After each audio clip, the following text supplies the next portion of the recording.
Hey everybody out there in YouTube land, I'm John and I'm back with another video on my channel, Musings of a Marine.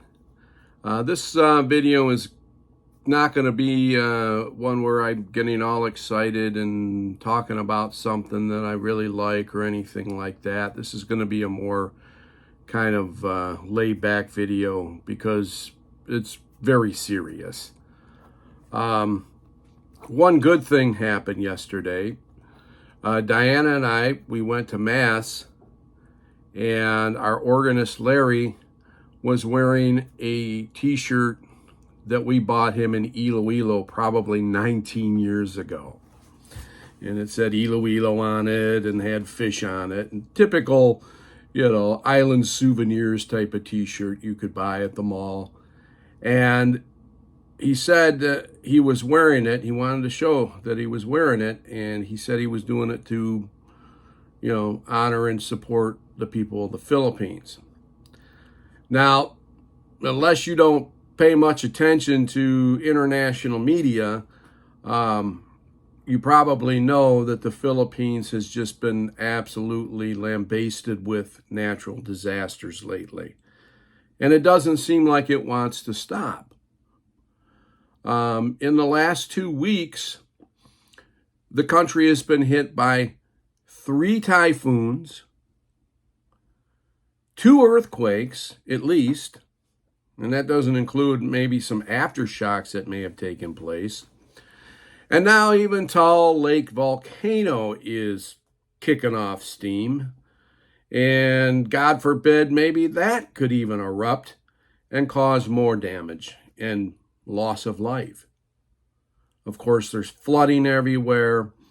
If you've followed the story, so much corruption in the Philippines government, a lot of money that was intended for, helping take care of floods during these heavy rains and everything was squandered and pocketed by politicians.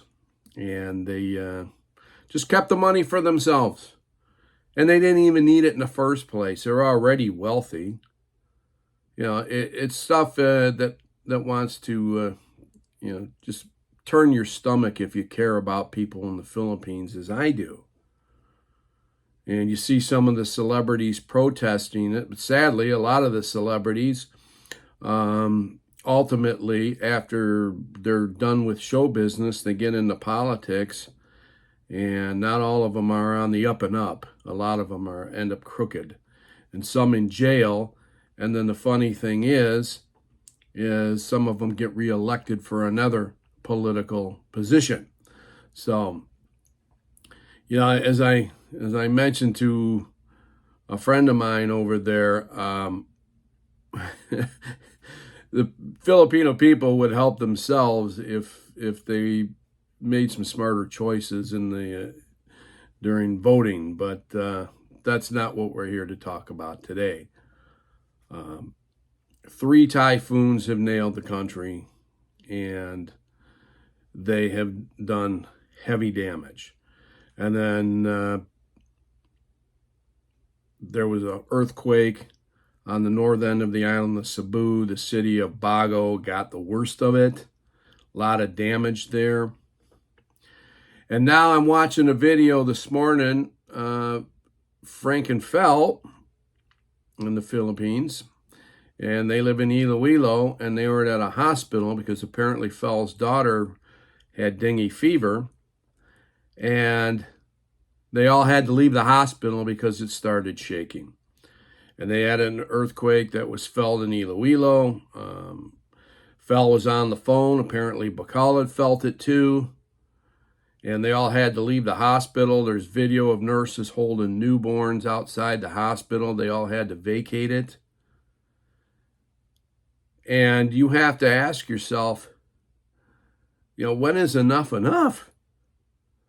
How much more can these people take?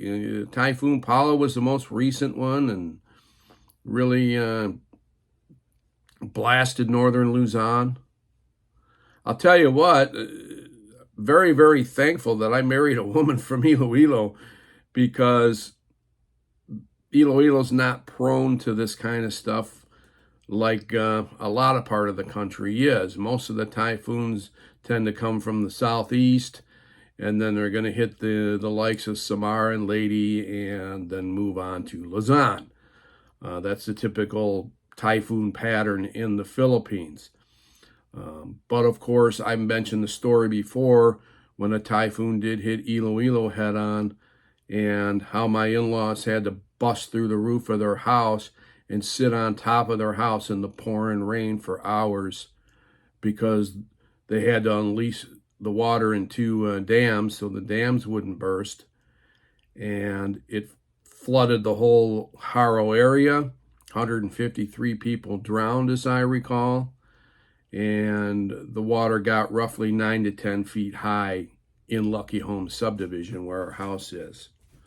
Our house sits about 6 feet off the ground there, and the water was even knee deep in our house.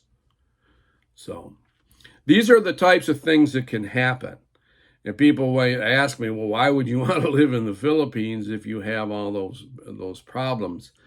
And, well, like I said, Iloilo is where I would live, and they don't seem to get hit with that stuff as badly. But my nephew Baba did mention that the earthquake did knock out the power for a while in Iloilo, parts of it anyway. And, but brownouts are pretty common there anyway, right? So that kind of stuff can happen. And it's just unfortunate that people settled in the Philippines. And of course, when they did, and we didn't have the knowledge that we do today of weather, that the Philippines is more prone to typhoons and natural disasters than probably any country in the world. And yet people go on. Their houses and buildings get damaged or destroyed. Landslides have destroyed houses and buildings and buried people alive. All this happens over there, and life goes on. People mourn, they rebuild, they get on with their lives. General Douglas MacArthur of the United States Army, who, of course, made the famous quote, "I shall return," and if it wasn't for him, the Philippines may have never been liberated from the Japanese totally until well after 1945. He also said another thing. He said, "Give me 10,000 Filipino soldiers and I'll take over the world." Now, I don't think that's really possible, but I understand what he meant. The key to the Filipino people is resiliency. And that's what I'm going to call this video. That resilient, that is the best description for people in the Philippines. That every year, that country is going to get hit by 20 or more typhoons in some capacity or another. And you have the threat of volcanic eruptions and earthquakes, and yet the people just go on. And they not only go on, but you'll see the kids laughing and smiling and playing in the floods. And it's not healthy, but they're making the best of the situation. What else can they do? I guess it's up for us adults that ultimately have to take care of it all to be the ones to be sad and to mourn when we all have to face natural disasters. So I guess that's one good thing about living in Michigan. Here in the Detroit area, we haven't had an earthquake, and I don't know when, and it certainly wasn't much of anything. Tornadoes are rare. We don't get hit by any typhoons. There's no volcanoes here, only in the West Coast, in the Pacific Northwest. Do you have to worry about that? Alaska, Seattle, Oregon, that area. Of course, earthquakes in California. But here in Michigan, we don't have to worry about that. Yeah, I remember when I first got married to Diana and she'd complain about the cold, and I tried to, sell her on all the advantages of living in Michigan.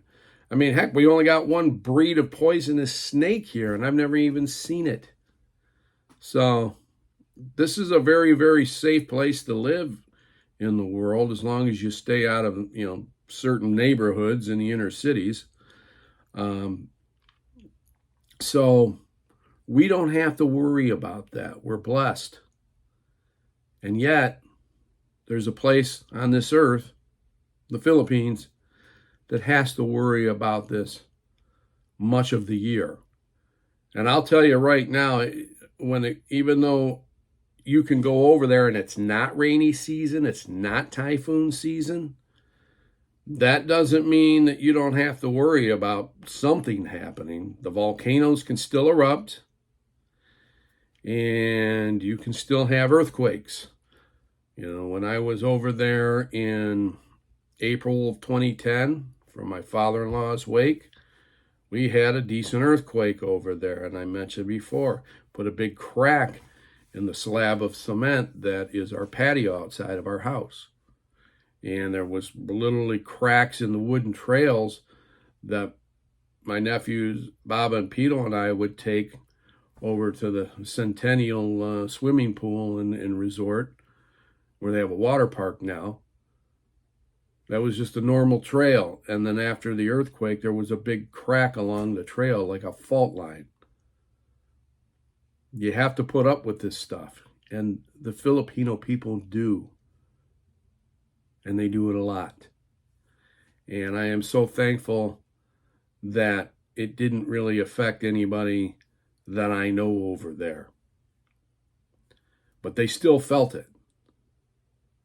And what I'm feeling is just such sadness for that nation and for the Filipino people. So many of them are fellow Catholics like me. They pray, they're godly people, and this continues to happen to them. And so I kind of want to end this video by asking people to think about them as my church organist Larry did, to break out this t-shirt that we bought for him 19 years ago that I've never seen him wear, and wear it to church over his dress shirt, to show everybody and to say, I'm with the people of the Philippines. We're thinking about you. We're praying for you. Because it's an absolute necessity right now. They've got a lot to deal with. And there's going to be a lot of cleanup. And sadly, there's going to be some wakes too. And you have to just ask yourself, when is enough enough? Okay.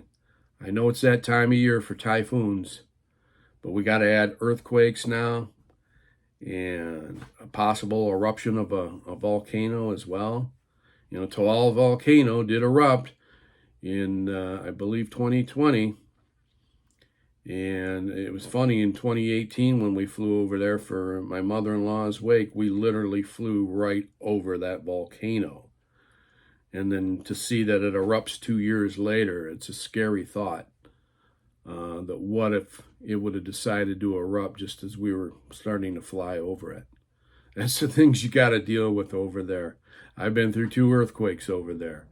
It's not fun. And I'm just saddened that it just doesn't seem to let up. So the people of the Philippines, they'll survive. They'll make it. They're resilient as any people I've ever met in my life. And they'll be smiling and they'll be laughing despite all the destruction around them. That's how they are. And that's why I love them so much. And I'm asking anybody who's watching this video to ask God to love them too. So, that's all I got to say on this subject. I'm kind of emotional about it. It's sad. And I hope for better things for everybody over there. So, I'm John. Thanks for tuning in. Thanks for watching this video. God bless and Semper Fi.